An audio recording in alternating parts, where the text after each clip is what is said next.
평안한 밤 되셨습니까? 예. 네, 오늘 아침에는 제가 시간을 맡았습니다. 네, 오늘도 변함없이 수고스 60장입니다. 새 나라의 율법. 새 나라라고 하면 어딜까요? 하늘나라의 법입니다.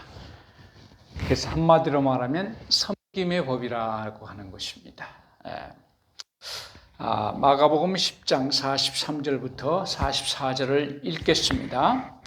너희 중에는 그렇지 아니하니 너희 중에 누구든지 크고자 하는 자는 너희를 섬기는 자가 되고 너희 중에 누구든지 으뜸이 되고자 하는 자는 모든 사람의 종이 되어야 하리라. 예수께서 이 말씀을 하실 때는 예루살렘에 시몬의 집 잔치 오시기 직전입니다. 십자가에 달리시기 한 열흘 전이나 요쯤 됐겠죠. 예수님께서 예루살렘으로 가시는 도중에 있었습니다. 예수님께서는 예루살렘에 지금 가시면 돌아가신다는 사실을 알고 계셨어요. 그렇지만 그분의 마음 가운데는 평안이 있었습니다. 그러나 제자들에게는 의심과 공포가 그들의 마음을 사로잡고 있었습니다. 왜 그런가 하면 바로 전에 예수께서 말씀하시기를 보라 우리가 예루살렘으로 올라가노니 선지자들로 기록된 모든 것이 인자에게 응하리라.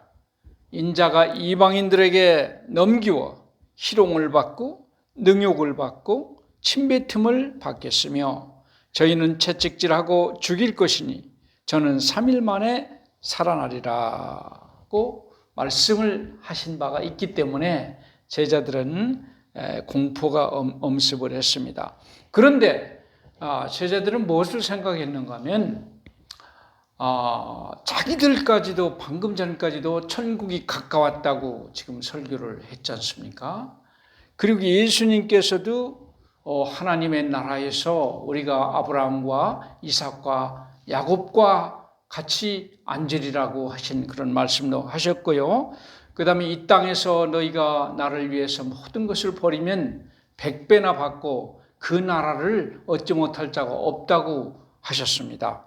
그리고 예수께서 자기 12제자에게 너희들이 이제 하나님의 나라에서 12보좌에 앉아가지고 이스라엘의 12지파를 심판을 하고 영광과 존귀를 받겠다는 약속까지 하신 적이 있었어요. 그리고 구약 성경의 모든 선지자들이 그래 메시아의 왕국이 곧 임하겠다고 하는 그런 것을 그들이 읽은 바가 있기 때문에 지금 예수께서 방금 말씀하신 그런 것들은 이 제자들에게 있어서는 아주 막연하게 들렸고 거의 신빙성이 없는 것처럼 생각이 됐어요. 그래서 그 하나님의 왕국이 이 땅에 세워지기가 좀 여러 사람이 방해를 해서 힘은 들겠지만은 결국은 그리스도께서 왕국을 세울 걸로 그들은 믿었어요. 언제까지요? 십자가 지기 직전까지 그들 그렇게 믿었어요. 그런 상황에서 이 새 왕국의 원칙을 이해하고 있지 못한 제자들의 모습이 나타납니다. 그 세베대의 아들들의 어머니. 그러니까 표현이 좀 이상하죠. 세베대, 아버지 세베대의 아들들의 어머니가 말을 합니다. 그러니까 이 세베대의 아들들이 누구예요? 이 야고보와 요한입니다. 예수께 찾아와서 치맛바람을 일으킵니다. 나 이 두 아들을 갖다가 주님이 조금 있으면 나라를 세울 때에 한쪽에는 왼쪽에다, 한 사람은 왼쪽에다가 한 놈은 오른쪽에다 좀 이렇게 좀 두시라고. 이거는 아마 이 대통령의 제 옆자리는 누굽니까? 보통 요새는 국무회의 딱 가면은 제일 옆에 누가 앉아요? 국무총리. 이쪽에는 부총리. 이렇게 앉잖아요. 여러분 국무회의 하는 거 보시면 반드시 그 서열이 있습니다. 그 하나만 바뀌어줘도 난리가 나요.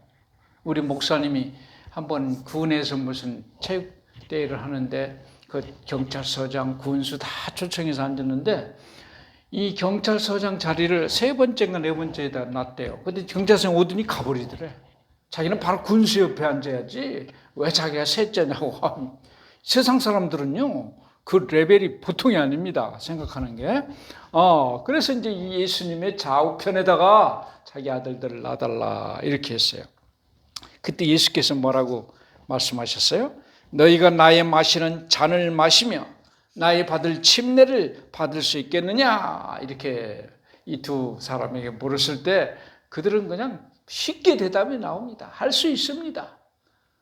그들이 지금 뭔 줄 알고 그렇게 할 수 있다고 했을까요? 그때 예수께서 너희가 나의 마시는 잔을 마시며 나의 받을 침례를 받으려니와. 실제로 예수님이 조금 이따 십자가를 지실 때 그의 좌우편에는 악인들이 지금 달릴 것입니다. 야고보 요한이 그 자리에 아니에요. 그들은 그런 걸 생각을 한 게 아닙니다. 그러나 이 야고보와 요한은 참으로 예수님을 사랑하는 사람들이었습니다. 그래서 예수님도 그들을 사랑했어요. 야고보는 12제자 가운데 순교 가운데 제1번으로 순교를 합니다. 그 다음에 요한은 가장 늦게까지 살아남아요. 그만큼 많은 비난과 고통과 굴욕과 어려움을 당했다는 겁니다. 그래서 예수님을 사실은 가장 사랑하는 사람들이었고 예수께서도 그들을 사랑하셨어요. 그러나 그들은 천국의 원칙을 잘 모르고 있었던 것입니다. 그때까지. 그래서 이 세 나라의 법칙, 하늘의 법칙은 무슨 법칙이에요? 봉사의 법칙입니다. 그때 예수께서 말씀하십니다. 내 좌우편에 앉는 것은 나의 줄 것이 아니라 내 아버지께서 누구를 위하여 예비하셨든지 그들이 얻을 것이라. 내가 줄 게 아니라 이렇게 그들을 책망하지 않고 그렇게 말씀을 하셨어요. 여기 보면 이것은 품성의 결과이다. 좌우편에 앉는 영광스러운 자리는 그 품성의 결과라는 거예요. 면류관과 보좌는 달성된 상태의 증거이며 그들의 품성이 어느 정도의 상태에 있는가 그것의 증거이며 이것들은 우리 주 예수 그리스도를 통하여 자아를 극복한 증거이다. 하늘에서 높은 자리에 올라가는 것은 예수 그리스도를 통해서 뭐를 극복했다? 가장 큰 원수는 자기입니다. 자아를 얼마나 극복했느냐? 거기에 대한 증거에 의해서 하늘에서 높은 자리가 보정이 된다. 그 말씀이에요. 그래서 바로 이어서 이런 말씀하세요. 그리스도에게 가장 가까이 설 사람은 이 땅에서 그리스도의 자기희생적인 사랑, 즉 자랑하지 아니하며 교만하지 아니하며 자기의 유익을 구치 아니하며 속내지 아니하며 악한 것을 생각하지 아니하는 사랑, 마치 우리 주님을 움직였듯이 제자들로 하여금 인간을 구원하기 위하여 모든 것을 주고 생애하게 하고 수고하게 하고 죽기까지 희생하게 한 사랑의 정신을 가장 깊이 체득한 자들이 될 것이다. 여러분, 제일 첫 줄과 끝줄이에요. 결론이. 하늘에서 그리스도에게 가장 가까이 설 사람은 누구라고요? 제일 밑에 줄. 그리스도의 사랑의 정신을 가장 깊이 체득한 자들이 그 순서에 의해서 하늘에서 그리스도 가까이 서게 된다는 거예요. 그리스도의 사랑의 정신을 얼마나 깊이 이 땅에서 체득했느냐? 그 진정한 그리스도의 사랑에 대해서 얼마나 뼛속 깊이 이해를 했느냐? 그 순서에 의해서 하늘에서 예수님 가까이 있을 수 있다. 아멘? 여러분 예수님 가까이 하늘에서 좀 계시고 싶어요? 그리스도의 사랑의 정신을 가장 깊이 이해하면 되겠습니다. 그래서 그런데 이제 이 야고보와 요한의 이 요구를 제자들이 들었을 때 그들은 불쾌했어요. 왜 불쾌했을까요? 지금 이들이 원하는 건 다른 사람도 다 원하는 건데 이 두 제자가 먼저 선수를 쳤단 말이에요. 그래서 그들보다 더 유리한 위치에 지금 서게 됐다고 생각을 하는 거예요. 그래서 아주 불쾌한 상태에 있었어요. 그때 예수께서 이제 말하십니다. 이방인의 소위 집권자들이 너희를 임의로 주관하고 그 대인들이 저희에게 권세를 부리는 줄을 너희가 알거니와 너희 중에는 그렇지 아니하다. 이방인의 원칙과 틀리다. 그러면서 오늘 하신 말씀이 너희 중에 크고자 하는 자는 섬기는 자가 되고 으뜸이 되고자 하는 자는 종이 되어야 하리라. 자, 이 두 말이 대끼로 나와요. 그냥 크고자, 다른 사람보다 조금 좀 크고자 하는 거는 무슨 사람이 돼야 돼요? 섬기는 사람이 되면 돼요. 이거는. 그런데 으뜸이라는 건 뭐예요? 최고 높은 자리예요. 그렇게 되려면은 종이 되어야 돼요. 종이 더 낮아요. 그냥 섬기는 사람보다 종은 가장 낮은 사람이에요. 보통 으뜸보다 나는 좀 크고자 하는 사람보다 으뜸이 되는 건 더 높아요. 그러니까 가장 높이 되려면 어떻게 해야 된다는 거예요? 가장 낮게 되라는. 그러니까 이 땅에서는 낮아질수록 하늘에서는 높아진다 이 말이에요. 낮아지는 만큼 높아진다. 예수께서 그 원칙을 지금 말씀하셔요. 그래서 그리스도께서는 이와는 다른 원칙하에 국가를 건설하고 계셨다. 그는 사람들을 권력으로가 아닌 봉사로 부르셔서 강한 자가 연약한 자의 약점을 담당하도록 하셨다. 권력과 지위와 재능과 교육은 동료들에게 봉사할 큰 의무를 감당하도록 그 소유자들에게 주어졌다. 예.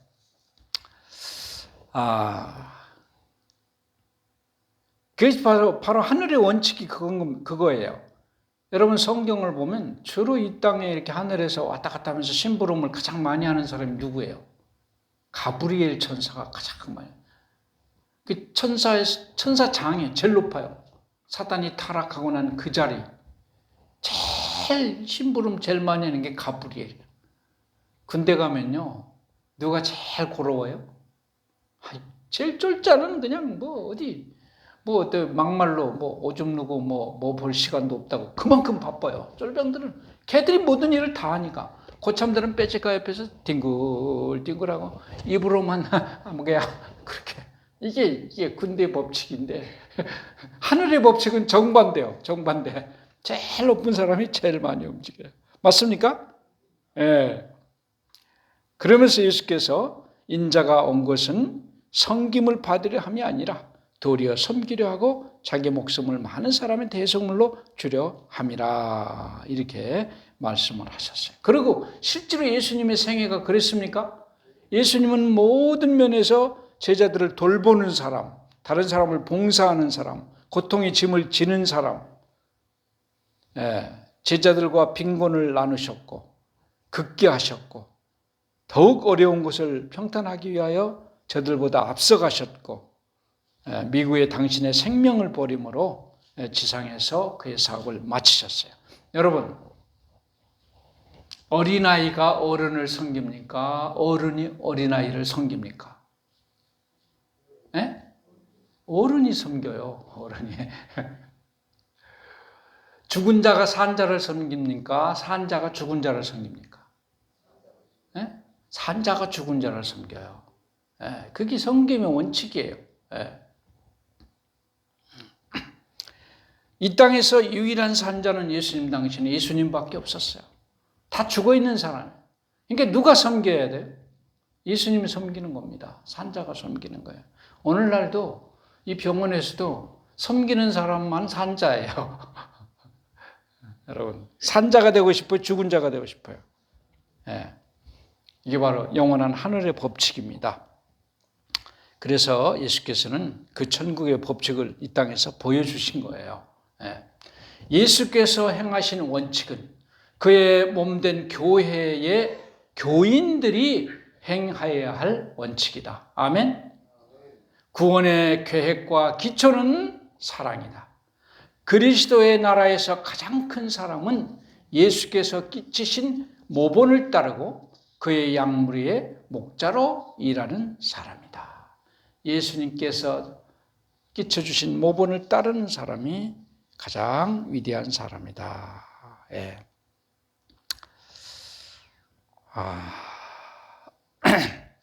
이 새 나라의 원칙이 사랑이라고 하는 거예요. 그래서 여기 시대의 소망의 제1장에 보면은 구속받은 자들이나 타락하지 않은 모두 그리스도의 십자가에서 그들의 과학과 노래를 찾게 될 것이다.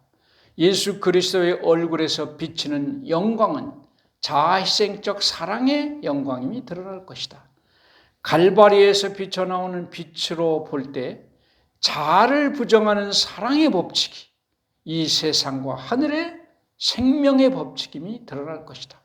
자아를 희생하는 사랑의 이 법칙이 이 땅과 영원한 하늘, 영원한 우주, 영원한 세월 동안의 생명의 법칙은 자기 희생의 사랑의 법칙이라고 하는 겁니다.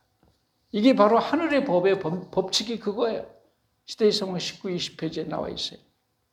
그래서 영광의 천사들은 주는 일, 즉 타락하고 불경건한 사람들에게 사랑과 끊임없는 보호를 주는 일에서 그들의 기쁨을 찾는다. 구속의 경륜은 아담이 타락한 후에 세워진 사후 고안이 아니었다. 이 경륜은 영세전부터 감췄다가 알게 하신 바 그 비밀의 계시였다. 이것은 영세전부터 하나님의 보좌의 기초가 되어온 원칙을 공개한 것이다. 구속의 경륜은요, 영세전부터 하나님의 보좌의 기초가 되어온 원칙인데 하늘의 법칙이 바로 하늘에 우리가 배우는 오늘 새나라의 율법, 새나라의 법칙의 그 원칙이 바로 이거예요. 섬기는 거고 희생하는 거고 사랑하는 것입니다. 우리는 어느 나라 시민입니까? 이 땅에 살지만 천국의 시민이에요. 그렇지요. 너희의 시민권은 하늘에 있나니.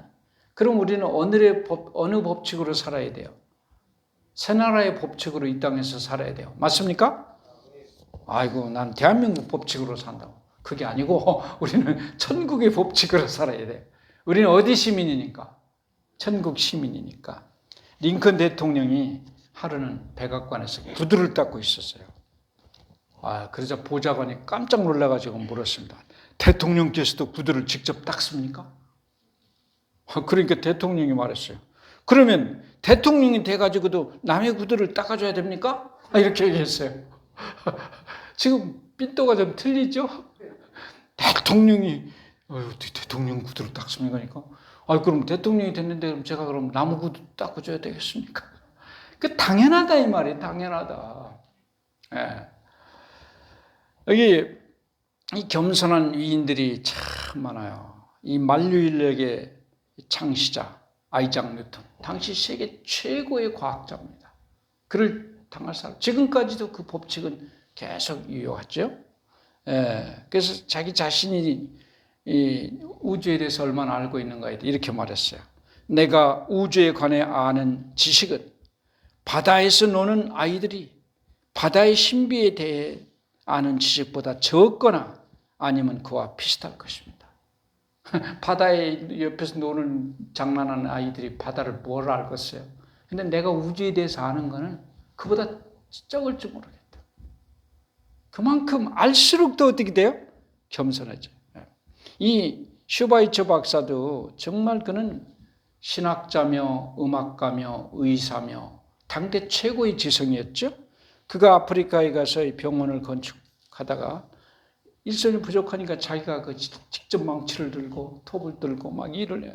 혼자 힘으로 어떻게 하다가 딸려가지고 옆에 청년 하나가 멀뚱멀뚱 서 있어요. 청년 이거 좀 도와달라고. 그러니까 이 청년이 딱 정색을 하면서 저는 이런 일을 할 사람이 아니라고. 저는 대학도 나오고 지성인이기 때문에 이런 일은 못 배운 사람이 하는 거지 내가 하는 게 아니라고. 이렇게 대답을 했어요. 그러니까 이 슈바이처가 뭐라고 하는가 봐. 나도 자나만 할 때는 그렇게 생각했다네. 그러나 웬만큼 배웠다 싶으니까 이젠 아무 일이나 다 하겠다군. 이렇게 얘기를 했어요. 오늘날 너무 배워가지고 이게 안 구부러지는 사람이 많아요. 안 구부러지는.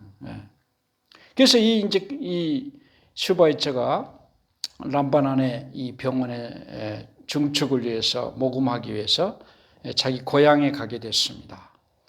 이 소식을 들은 이 고향 사람들이 그 존경하는 슈바이처가 여기 도착할 때까지 역 앞에서 기다렸어요. 기차가 탁 오니까 제일 앞에 1등실에서 탁 기다렸어요. 1등 칸에서. 다 내려도 아무도 안 내려. 재빨리 또 2등 칸으로 왔어요. 2등 칸에 또 다 내렸는데 아무도 안 내려. 슈바차가 안 오는 거예요. 그 3등 칸에 가니까 3등 칸 사람들 다 내리고 제일 끄트머리에 가방을 들고 노인이 내려는 거예요. 그 사람들이 깜짝 놀라가지고 아이고 박사님처럼 위대하신 분이 왜 3등 칸을 타고 오셨습니까? 1등 칸을 타고 오실 수 있었을 텐데요. 그러니까 뭐라고 했어요? 아이고 4등 칸이 없으니 3등 칸밖에 내가 못하겠다고 이렇게 얘기했어요. 여러분 위대한 사람일수록 겸손합니다. 갈라디아 5장 13절 형제들아 너희가 자유를 위하여 부르심을 입었으나 그러나 그 자유로 육체의 기회를 삼지 말고 오직 사랑으로 서로 종노릇 하라. 새나라의 율법은 사랑으로 섬기는 법입니다. 천국의 삶을 우리가 이 땅에서 살아가시는 여러분과 제가 되기를 바라면서 말씀을 마치겠습니다. 기도하겠습니다. 하늘에 계신 아버지, 오늘 우리에게 이렇게 건강을 주시고 주님의 전에 나와서 주의 말씀을 또 들을 수 있는 은혜를 주셔서 감사합니다. 천국의 법칙, 새나라의 율법을 오늘 공부했습니다. 우리는 새나라 하늘의 시민으로 이 땅에서 살아갑니다. 이 법으로 우리의 삶의 원칙을 삼을 수 있도록 도와주시옵소서. 오늘도 아버지 앞에 기도드리는 간절한 기도들 아버지께서 아름답게 응답해 주시고 무엇보다도 이 흉흉한 코로나 세상에서 이 병원과 사랑하는 환우들을 지켜주시옵소서. 예수님 이름으로 간절히 기도합니다. 아멘.